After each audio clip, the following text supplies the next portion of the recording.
You or do you know anyone that's actually faced bill shock when it comes to engaging a property professional, especially a conveyancer?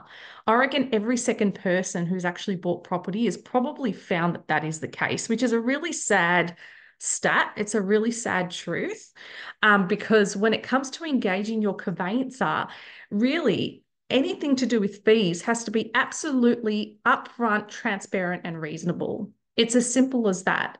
So often, and this is such a widespread thing in my industry, lots of conveyancers will come across really cheap to try and entice you to engage them because they're like, you're like really cheap, awesome, if I can save money where I can, why not?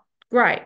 But a lot of the time, the way it gets priced is they'll advertise the fixed fee, but they may not include anything called disbursements. And disbursements are the out-of-pocket expenses that a conveyancer incurs to represent you. And they might not include that in their fixed quote or in their professional fee that they're advertising. So it can in some way be really misleading, which is very, very unfortunate for the industry, and for the client yourself. So really important when it comes to engaging a conveyancer, you really need to read the fine print. You really need to understand, what does this quote include? Does it exclude lots of out of scope work? Does it exclude the GST? Does it include those out of pocket expenses, right? So it's really important. And what conveyancers should be doing for you is actually packaging their fee as a fixed fee entirely to say, this is the fee. It doesn't go up or down so that you don't get bill shock at any stage of your transaction. That is the way it should be priced. And that's the way that we price. So it's really not about going for the cheapest person because you don't know what the fine print really says.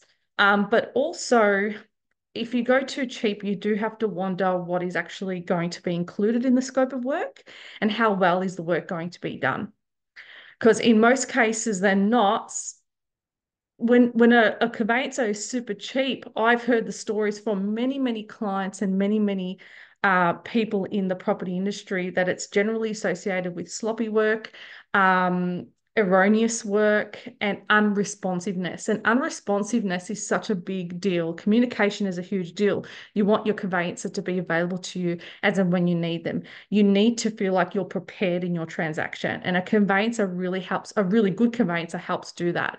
So it is about expertise. It is about having someone to safeguard your transaction, not just getting the cheapest person on the market. You really need someone that knows what they're doing. So take all of that into account when it comes to engaging a conveyancer, and make sure you're engaging someone like us, that doesn't give you any bill shock.